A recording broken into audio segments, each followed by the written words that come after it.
Good morning students. How are you? कैसे हैं सब लोग? I think so all of you are well. चलिए, today we are going to start the chapter number 3, that is metals and non-metals. You have already heard about the metals and non-metals, what are metals, what are non-metals, their physical and chemical properties in 8th class as well as in 9th class also. Today we are going to start this once again, and that is the chapter number 3, metals and non-metals. Okay, let's see here. First of all, I will give you the physical properties. How can you recognize whether it is a metal or non-metal on the behalf of physical property? Okay, physical property means वो देखने में कैसा है. Okay, मतलब जो दिख जाए उन properties को क्या कहा जाता है? Physical properties. और जो reactions के behalf पे हम निकालते हैं वो क्या कहलाते हैं? Chemical properties. Today we are going to discuss only about the physical properties of metals and non-metals. Okay, let's see here. You have learned the elements. You have to learn and write down in your notebook the elements name from atomic number 1 to 20. Okay? Can you write down? लिख लेंगे सब लोग? ठीक है? 1 से लेकर 20 तक के elements name लिखने हैं और उसमें से आपको you have to identify which is a metal and which is a non-metal and which is a noble gas. Is it clear? These are some examples of metals, non-metals and noble gas. आगे बताऊंगी मैं कि कैसे आप check कर सकते हैं कि मेटल है या नॉन मेटल्स है. These are some example of metals: sodium, potassium, calcium, aluminium, iron, zinc, lead. ये सब आपके क्या हो गए? Metals. Carbon, hydrogen, oxygen, sulphur, chlorine, silicon, phosphorus, all these are non metals. Helium, neon, argon, krypton and xenon. ठीक है? All these are noble gases. Okay students, these are some example of metals and non-metals. How can you identify which is a metal? These are some terms on the behalf of which we can recognize whether it is a metal or non-metals. First of all, we are going to discuss the malleability. Malleability means ability of a metal to change into a thin sheet when we hammer on it. अगर हम किसी भी substance को ऐसे हथौड़ा मारे और कुछ शीट में चेंज हो जाए, जैसे आयरन का एग्जांपल आपने बहुत अच्छे से देखा होगा, देखा है ना सबने कि भाई आयरन आपका सपोज करो पीस में, उसको हथौड़ा मारो, उसको पहले गर्म करते हैं, हथौड़ा मार मार मार मार मार मार के इसको पतली सी शीट में चेंज कर दिया जाता है. It means this property of matter can be change into a thin sheet on hammer it is known as malleability. Okay, जैसे अगर आप देख रहे हैं कि दरवाजा हम आयरन का बना पाए हैं, किस प्रॉपर्टी के कारण बना पाए हैं? मैलिएबिलिटी, यानी कि ability of matter to change into a thin sheet when we hammered on it, that is known as malleability. Next is ductility. Malleability का बहुत अच्छा से एग्जांपल दिखाती हूँ. आप खाना फॉइल करते हैं ना, खाने के रैप करने के लिए फॉइल आती है, that is made up of aluminium. ठीक है? अब वो सोचो इतनी बड़ी फॉइल कैसे बनी होगी, इतनी थिन शीट है वो कैसे बनी होगी? Due to which property? Malleability के कारण. और आपने क्या देखा होगा, ये जो मेडिसिन पैक करते हैं तो मेडिसिन में जो पीछे की तरफ फॉइल लिखी होती है, जिस पे कुछ लिखा होता है, ठीक है, सिल्वर कलर की दिखती है, दैट इज ऑल्सो एल्यूमिनियम की होती है. वो किस प्रॉपर्टी के कारण बनी? मैलिएबिलिटी के कारण बनी. Aeroplanes are made up of aluminium, तो उसकी भी पतली शीट बनाई जाती है ना, किस प्रॉपर्टी के कारण बनी? मैलिएबिलिटी के कारण बनी. चलिए next we are going to discuss the ductility. अब डक्टिलिटी क्या होता है? आपने देखा होगा वायर जितने भी आपने देखे हैं उनके अंदर जो पतला सा वायर डला होता है प्लास्टिक के अंदर, कोटिंग के अंदर, वो किसका होता है? मेटल्स का होता है. It means metals are ductile. Means ductility क्या होगा? Ability of metal to change into a thin wire when we drawn it. drawn मतलब खींचेंगे. जब हम उसको खींचेंगे, अगर वो पतला सा तार में चेंज हो रहा है, this property is known as ductility. Okay, यानी copper wires are in copper can be change into a wire due to which property? Ductility. सबसे जो बेस्ट डक्टाइल सब्सटेंस है वो है आपका गोल्ड. सोचिएगा 1 ग्राम गोल्ड से 10 किलोमीटर लंबा तार बना सकते हैं आप. अब 10 किलोमीटर लंबा तार 1 ग्राम से बनेगा तो वो कितना बनेगा? ओके, यानी कि मेटल्स आर डक्टाइल. सोनोरिटी, आपने देखा होगा कि स्कूल में बैलेंस की है, तो वो जो आपकी वो है बैरल, वो किसकी बनी हुई है? मेटल की बनी हुई है. यानी कि जब हम किसी सब्सटेंस में हिट करते हैं, when we hit the substance then it produce a ringing sound. अगर वो रिंगिंग साउंड प्रोड्यूस कर रहा है, vibration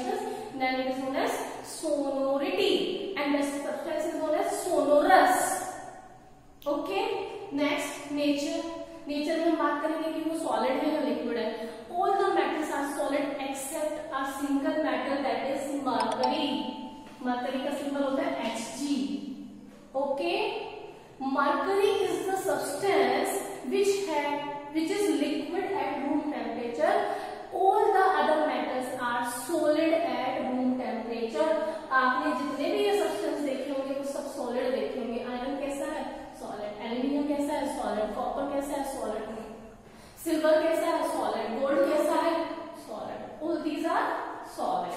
Means all these are solid except which mercury को छोड़ दीजिए। Mercury is a liquid at room temperature. एक बहुत बड़ी बोर्ड क्वेश्चन आता है, name a metal which is liquid at room temperature. What is the answer? Yes, correct, mercury is the answer. Next, conductivity. Conductivity की बात करें तो there are two types of conductivity, conductivity of heat and conductivity of electricity. Electrical conductivity and thermal conductivity. Heat की अगर बात करते हैं तो सपोज करो एक आयरन की रोड ले लीजिए आप, ठीक है, you have taken a road, यहाँ पे सारे में आप इसको वैक्स से रैप कर दीजिए, मोम से, ठीक है, एंड यू हैव टू इस वाले एंड को गर्म कीजिए, तो you will see after some time this wax will melt. Why? You are heating from this point, na? You have not heated this point, but from here wax start melted. Why? Because heat transfer from one end to this end, and heat can be transferred through metals. यानी metals are good conductor of heat. यानी कि दो substance which can conduct heat may be metal.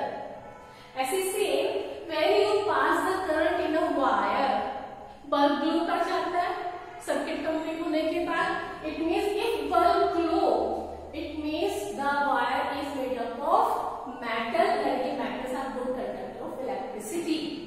Understood? Metal की density high होती है, metal have very high density, यानी कि these are some properties of physical properties of metal.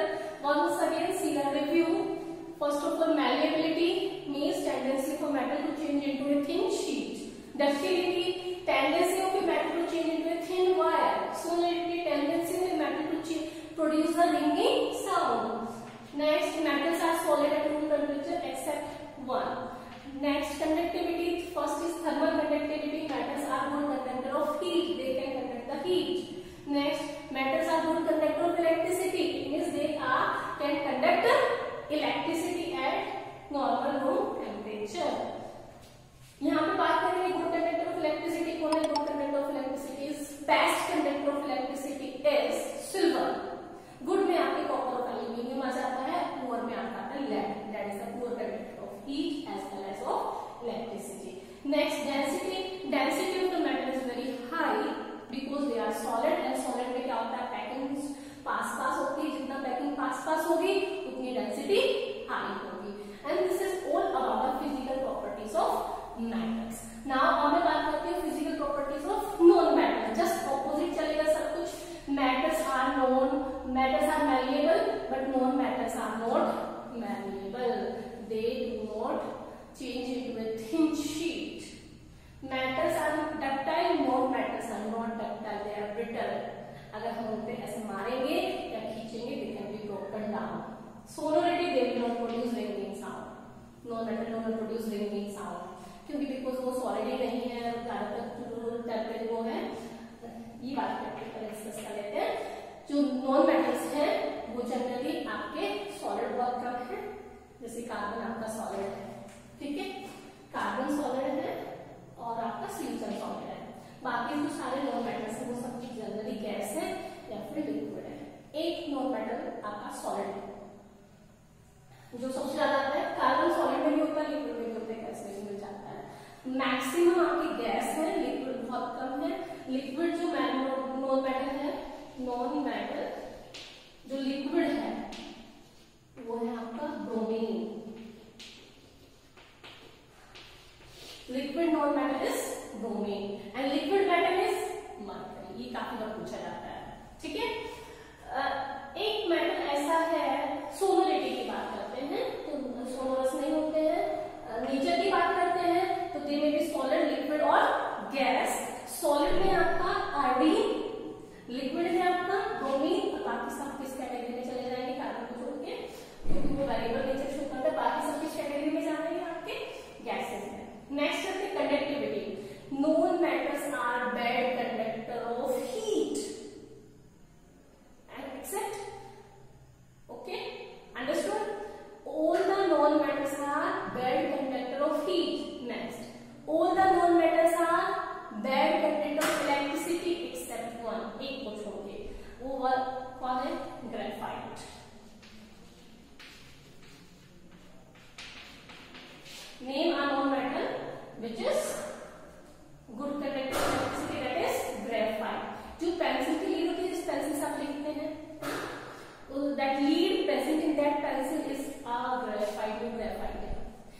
जो battery में जो रोड्स लगी होती है वो ग्रेफाइट की क्यों बनी होती है? Because graphite is a good conductor of electricity, is cheap, आसानी से हमें मिल जाता है। अंडरस्टूड? अब बात आता है एक और चीज मैं यहाँ पे लिखना भूल गई, लस्टर। लस्टर मींस चमक। जैसे आपने देखा होगा सारे मेटल में चमक होती है, ये सब ग्रे कलर के होते हैं, जैसे गोल्ड कितना चमकीला होता है, येलो कलर का होता है, ठीक है, जिंक सिल्वर ग्रे कलर का होता है, चांदी सिल्वर ग्रे कलर की होती है, आयरन ग्रे कलर का होता है, एल्यूमिनियम ग्रे कलर का होता है। तो जनरली इन सब मेटल्स में क्या होती है? आपकी लस्टर मतलब चमक होती है। लेकिन जो नॉन मेटल होते हैं उनमें लस्टर नहीं होती है एक्सेप्ट वन। जितने भी एक्सेप्शन केसेस होते हैं वो बहुत पूछे जाते हैं, उनको तो आराम से इंपॉर्टेंट डाल के अलग से हेडिंग बना के लिखेंगे आप। एक्सेप्शन जितने भी केसेस है, all the non metals are non lusters, उसमें चमक नहीं होती एक्सेप्ट वन। वो एक कौन सा है आपका? That is yes iodine. Iodine is a lustrous non metal. Understood? बाकी में चमक नहीं होती है, सिर्फ आयोडीन में होती है, जबकि मेटल में सब में लस्टर होती है। नेक्स्ट बात करते हैं डेंसिटी की। जो मेटल की डेंसिटी हाई थी, लेकिन वहां यहाँ पे नॉन मेटल्स में जनरली वो गैसेस है या जो सॉलिड भी है एक दो, तो उसमें भी डेंसिटी अप्रोक्सीमेटली बहुत कम होती है, पैकिंग पूरा लूज हो जाने के कारण। स्ट्रॉन्गेस्ट तो मतलब सॉलिड तो है लेकिन पैकिंग बहुत ज्यादा स्ट्रॉन्ग नहीं है। अंडरस्टूड? चलिए पैकिंग बात करते हैं कि यहाँ पे जनरली सारे जो नॉन मेटल्स है 22 नॉन मेटल है, 22 नॉन मेटल में से एक सॉलिड चला गया आपका, एक लिक्विड में चला गया आपका, बाकी ऑलमोस्ट सारे गैसेस में चले जाते हैं। ठीक, उसमें भी क्योंकि ये क्या है आपके जनरली गैसेस है, इसलिए हम क्या कहने वाले हैं कि नॉन मेटल है लो डेंसिटी एक्सेप्ट वन, एक को छोड़ दीजिए। वो एक कौन है? डायमंड। इसकी डेंसिटी मेटल से भी हाई होती है except one.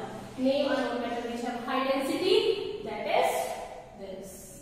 All the metals are hard, सारे मेटल हार्ड होते हैं। आपने देखा होगा आयरन क्या तोड़ देंगे ऐसे नहीं ना, gold silver copper aluminium iron magnesium सब के सब हार्ड होते हैं, लेकिन सिर्फ मरकरी को छोड़ दीजिए थोड़ा सॉफ्ट है। यहाँ पे मोस्ट इंपोर्टेंट क्वेश्चन है, ये सोडियम और potassium, these are very soft, they can be cut with knife, इनको चाकू से काटा जा सकता है, ये इतने सॉफ्ट है। ये भी काफी बताया था metals which can cut with knife, जिनको चाकू से काटा जा सकता है। कौन है वो? सोडियम और पोटेशियम, जबकि बाकी सारे मेटल हार्ड होते हैं। ऐसे यहाँ पे भी क्वेश्चन है, वैसे तो नॉन मेटल सारे सॉफ्ट होते हैं मतलब, लेकिन सिर्फ एक नॉन मेटल ऐसा है जो हार्डेस्ट है, मतलब हार्डेस्ट मतलब जो सबसे ज्यादा हार्ड है अर्थ पर, जो सबसे ज्यादा हार्ड सब्सटेंस है वो है डायमंड। इट मींस मेटल से भी ज्यादा हार्ड है ये। Okay, name the hardest non substance, that is diamond and it is a non metal. Understood? Next एक और कंसेप्ट आता है आपका melting boiling point. Melting point and boiling point. Melting point और बॉइलिंग पॉइंट की अगर बात करते हैं तो जो सॉलिड्स होते हैं उनका मेल्टिंग और बॉइलिंग पॉइंट हाई होता है। सॉलिड्स कौन है जनरली? मेटल्स।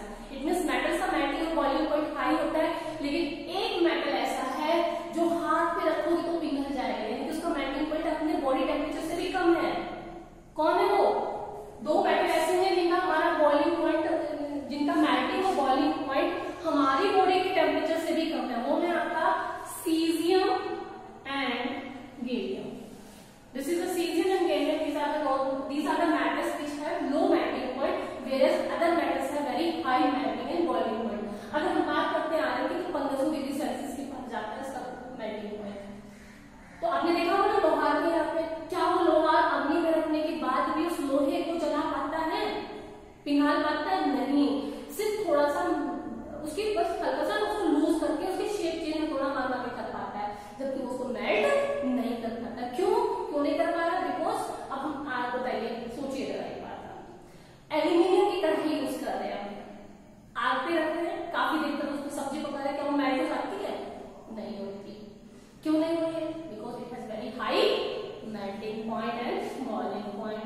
तो that's why metals have high melting and boiling point, क्योंकि वो हार्ड होते हैं, whereas non metals have low melting and boiling point, क्योंकि वो जनरली गैस या लिक्विड होते हैं। But in non metal which have very